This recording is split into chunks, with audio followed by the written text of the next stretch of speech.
నమ శివాయ. ఈ రోజు నేను కార్తీక మాసంలో ఆఖరి రోజు పోలిపాడ్యమే అంటారనమాట.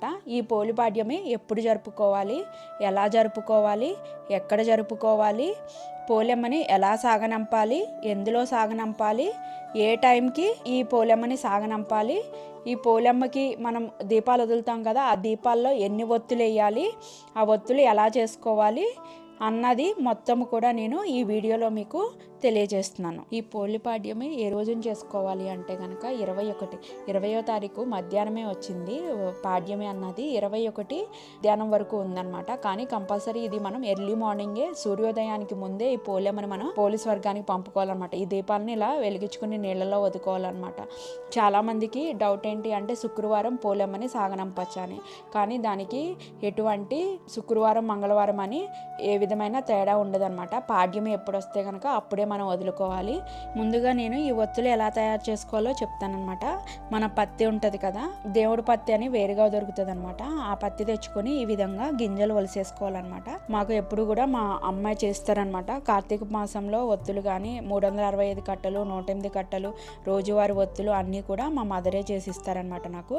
ఫస్ట్గా ఇలా దూదిని గింజలు లేకుండా శుభ్రంగా ఒలిసేసుకోవాలి. ఒలుసుకున్న తర్వాత ఈ విధంగా కొంచెం ఇలా అనుకోవాలన్నమాట. అంటే దూది అన్నది లొంగలు లేకుండా కొంచెం ఇలా విడివిడిగా అనుకోవాలి. అనుకుని అప్పుడు మనం ఆ దూదిని దారంలాగా తీసుకోవాలి. ఆ దారం ఎలా తీసుకోవాలో చూపిస్తాను ఇప్పుడు నేను.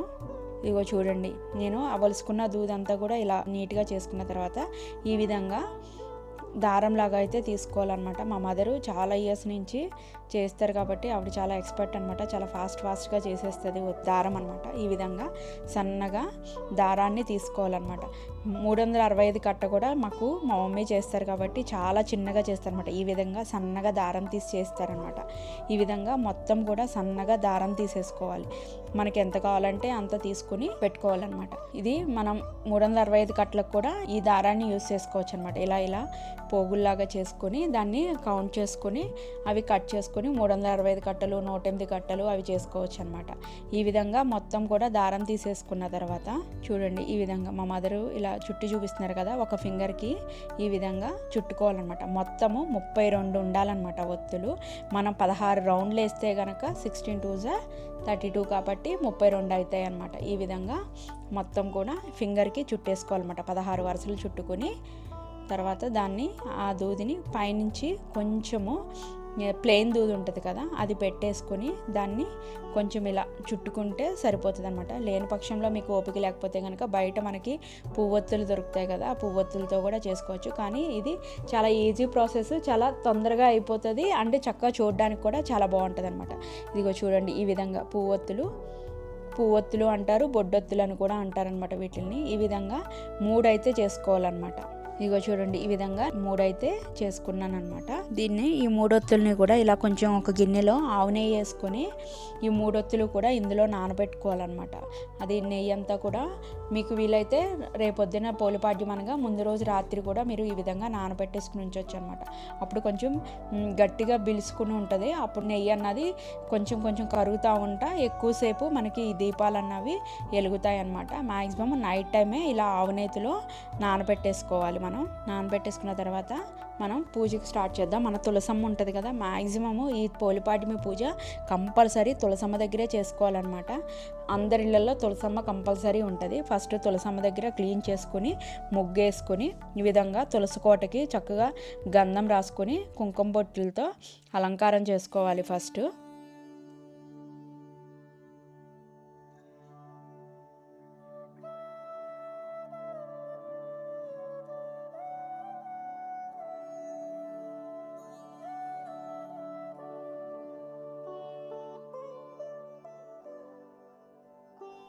ఇలా మొత్తం కూడా కుంకుమ బొట్లు పెట్టుకున్న తర్వాత ఏదన్నా పూలు ఇలా తులసి కోటకి ఈ విధంగా పూలదండ ఏమైనా ఉంటే వేసుకోండి, లేకపోతే కనుక పూలైనా పెట్టుకోవచ్చు.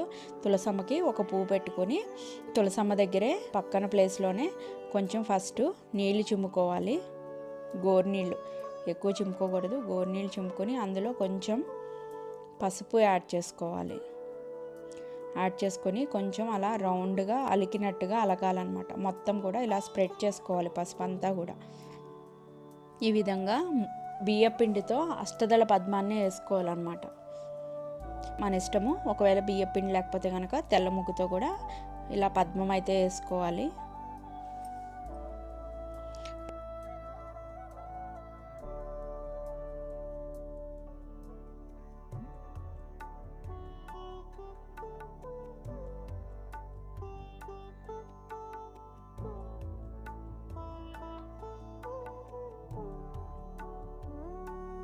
పద్మం వేసుకున్న తర్వాత దాని మీద పసుపుతో కూడా ఇలా ముగ్గులాగా వేసుకోవాలి. పసుపుతో ఈజీగానే ముగ్గు వేసేసుకోవచ్చు అనమాట.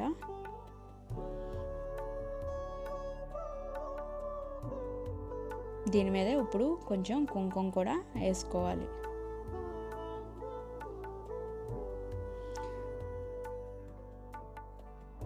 ఇప్పుడు దీని మీద ఇత్తడి పళ్ళెం, ఒకవేళ ఇత్తడి పళ్ళెం రాగి పళ్ళెం కనుక బేసిన్ లాంటివి లేకపోతే కనుక స్టీల్ది పెట్టుకొని, మ్యాక్సిమము ఇత్తడి రాగి వాటిలోనే పెట్టుకుంటే మంచిది. లేని పక్షంలో స్టీల్లో కూడా పెట్టుకోవచ్చు, కానీ ప్లాస్టిక్ టబ్బుల్లో అయితే కనుక వేయకండి. దాన్ని శుభ్రంగా కడిగిన తర్వాత ఈ విధంగా కొంచెం 5 మూలల గంధం రాసుకొని వాటి మీద ఇలా 3 కింద బొట్లు పెట్టుకోవాలన్నమాట.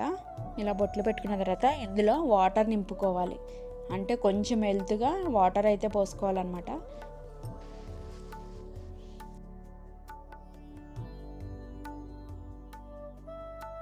ఇందులో ఇలా పూరేకులు వేసుకోవాలన్నమాట.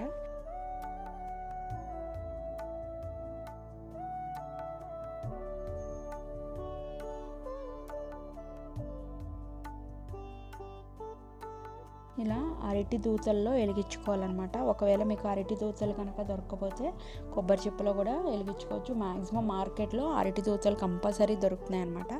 ఏదన్నా బాటిల్ క్యాప్ చిన్నది, చిన్నపిల్లలు టానిక్స్ అవి ఉంటాయి కదా, దానికి చిన్న చిన్న క్యాప్స్ వస్తాయి.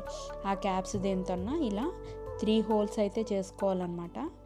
అరటి దూతని పక్కన చేయకూడదు, మధ్య మధ్యలో గ్యాప్ ఉంచుకుంటా ఈ విధంగా 3 హోల్స్ అయితే చేసుకోవాలి. దీనికి కొంచెం ఇలా గంధం రాసుకొని బొట్టు కూడా పెట్టుకోవాలి. ఈ అరటి దూతకి మీ దగ్గర పత్తి కనుక ఉంటే కనుక వస్త్రం కూడా చేసుకోండి, వస్త్రం కూడా వేసుకోవాలన్నమాట. దానికి ఈ విధంగా అరటి దూతకి ఒక వస్త్రం వేసుకోవాలి, ఇంకొక వస్త్రం చేసుకొని తులసమ్మకు కూడా యాడ్ చేసుకోవాలి. ఇప్పుడు మనం రాత్రి నానబెట్టుకున్న ఒత్తులు ఉన్నాయి కదా, ఆవునేతులు, అవి తీసుకొని ఒక్కొక్క హోల్లో ఒక్కొక్క బొడ్డొత్తి కింద, అంటే 32 దారాలు కలిపాం కదా, అలా ఈ మూడిట్లో కూడా 3 ఒత్తులు అయితే పెట్టేసుకోవాలి. దాంట్లో కొంచెం నెయ్యి ఉంటే అన్నిటి మీద కూడా కొంచెం ఈ విధంగా యాడ్ చేసుకోవాలన్నమాట. దీనికి తొందరగా ఎలగాలి కాబట్టి కొంచెం కర్పూరం కూడా అంటించుకుంటున్నాను అన్నమాట. మనం ఎక్కడైతే దీపాన్ని వెలిగిస్తామో అక్కడ కార్నర్లో లాస్ట్లో కొంచెం కర్పూరం కూడా పెట్టుకుంటే తొందరగా వెలిగిపోతాయి అవి. దీంట్లో కూడా ఒక పువ్వు పెట్టుకోవాలి, పెట్టుకొని ఆచమనం చేయాలి.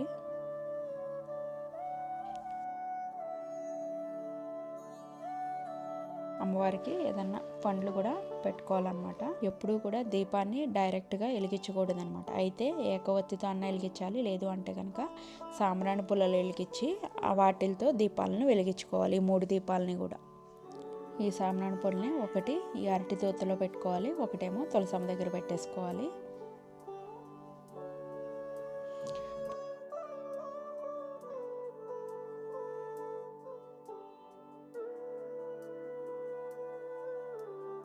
ఇప్పుడు మనం ఏదైతే అరటి దూత నీళ్ళలో వదిలామో అందులో దానికి ప్రసాదంగా ఒక చిన్న బెల్లం ముక్క కానీ కిస్మిస్ కానీ పెట్టుకోవాలన్నమాట.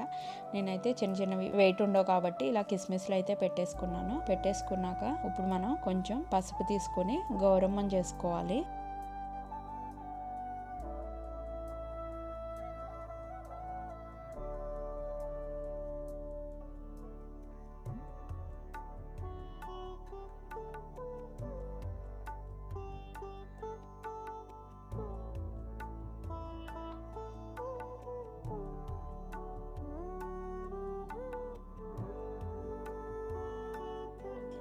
దానికి కుంకుమ బొట్లు పెట్టుకొని ఇలా పోలమ్మని ఎక్కడైతే మనం అరటి డొప్ప పెడతామో అందులో గౌరమ్మని కూడా పెట్టుకోవాలన్నమాట. ఇప్పుడు కొబ్బరికాయ కూడా కొట్టుకోవాలి. కొబ్బరికాయ కొట్టేసుకొని ప్రసాదం అంతా కూడా నివేదన చేసుకొని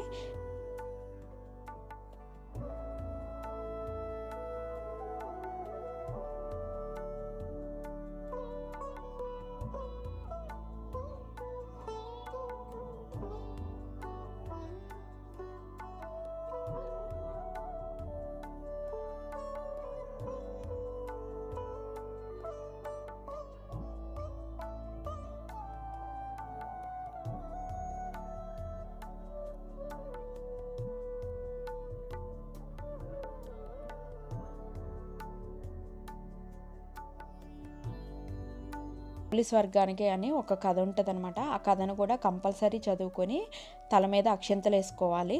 అప్పుడు ఆ కథ ఏంటో అన్నది ఇప్పుడు నేను మీకు చెప్తాను. కార్తీక మాసం అయిన నెక్స్ట్ డే పాడ్యమి రోజున పోలీస్ వర్గము ఆ రోజున ఈ కథ ఉంటుందన్నమాట. దీన్ని తప్పకుండా నీళ్ళలోని దీపం వదిలేసిన తర్వాత ఈ కథని వినాలన్నమాట. పూర్వము రజకుల కులంలో రాజమ్మ అనే ఒక పెద్ద ఆవిడ ఉండేవారనమాట. ఆవిడికి 7 కుమారులకి కూడా వివాహం జరిగిపోయినాయి అనమాట. చిట్ట చివరి కోడలైన ఈ పోలెమ్మ అనమాట.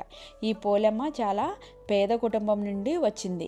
అందుకే పోలెమ్మ అంటే అత్తగారికిను మిగతా తోటి కోడళ్ళకి ఇష్టం ఉండదన్నమాట. కార్తీక మాసం నెల రోజులు మిగతా 6 మంది కోడలను తీసుకొని ఈ పెద్ద ఆవిడ పొద్దున్నే నదీ స్నానానికి వెళ్ళి అక్కడే దీపం పెట్టుకొని వచ్చేవాళ్ళు అనమాట. ఈ పోలెమ్మని మటుకు ఇంటిలోని పని మొత్తం చేయమని అప్పచెప్పి వెళ్ళేవాళ్ళు. వాళ్ళు వెళ్ళిన తర్వాత ఈ పోలి బావి దగ్గరికి వెళ్ళి స్నానం చేసి మజ్జిగ కవ్వానికి కొంచెం వెన్న ఉంటుంది కదా, మనం ఎంత తీసినా కూడా కొంచెం వెన్న అన్నది ఉంటుంది అనమాట. ఆ వెన్నను ఊడ్చుకుని తన పెరట్లో ఉన్న పత్తి చెట్టు నుండి కొంచెం పత్తిని ఒలుసుకుని దానితో ఏదన్నా ఒక చెట్టు మూలన దీపం వెలిగించుకుని మళ్ళీ వాళ్ళ అత్త తోటికోళ్ళు వచ్చి చూస్తారేమోనని ఏం చేసేదంటే ఆ దీపం కనిపించకుండా చాకలి వాళ్ళ ఇళ్ళల్లో పెద్ద పెద్ద బాణలు ఉంటాయన్నమాట, బట్టలు ఉతకడానికి యూస్ చేస్తారు అవి. ఆ చాకలి బాణని దాని మీదకి బోర్లించేసేదనమాట. నెల రోజులు కూడా ఈ విధంగానే ఆవిడ కార్తీక మాసం అంతా కూడా చేసుకుందనమాట. చేసుకున్న తర్వాత చిట్ట చివరి రోజు పోలిపాడ్యం వచ్చిందనమాట. ఆ పాడ్యం రోజును కూడా అలాగే పొద్దున్నే లేచి దీపం పెట్టేసుకుని మళ్ళీ చాకలి బాణ బోర్లించేసుకుందనమాట. అది చూసి దేవతలందరికీ ఈవిడి భక్తికి మెచ్చుకొని స్వర్గం నుండి దివ్య విమానం వచ్చింది. దివ్య విమానాన్ని పంపించారనమాట. పోలిని విమానంలో కూర్చోబెట్టుకుని దేవదూతలంతా కూడా పైకి తీసుకుని వెళ్తున్నారనమాట. ఆ పోలి అలా వెళ్తుంటే ఊర్లోని జనము మరియు వాళ్ళ అత్తగారు వాడి తోడుకోడళ్ళు అందరూ చూసి పోలి స్వర్గానికి వెళ్ళిపోతుంది అని చెప్పి పోలెమ్మ కాళ్ళని పట్టుకుంటారనమాట. అలా పట్టుకుంటుంటే అందులో విమానంలో దేవదూతలు ఉంటారు కదా, వాళ్ళందరూ ఏం చేస్తారంటే ఈవిడి భక్తికి మెచ్చి ఈవిడి చాలా భక్తితో చేసిందని చెప్పి ఈవిడిని తీసుకెళ్తా వాళ్ళ అత్తగారిని వాళ్ళ తోటికోళ్ళని కొంచెం తోసేస్తారనమాట. అందరూ దబ్బుమంట కిందకి పడిపోతారనమాట. ఇది పోలీస్ వర్గానికి వెళ్ళింది అని కథ అనమాట. ఈ కథను వినేసి తలపైన కొంచెం అక్షంతలు వేసుకుని మీకు వీలుంటే కనుక ఎవరన్నా 2 ముత్తైదులకి తాంబూలం కూడా ఇస్తే చాలా మంచిది అనమాట. సో మీ అందరికీ కూడా ఈ పోలీస్ వర్గము చాలా వివరంగా చెప్పాను. మీరు అందరూ కూడా ఈ విధంగానే చేసుకుంటారని నేను కూడా మనసారా కోరుకుంటున్నాను అనమాట. ఓం నమః శివాయ.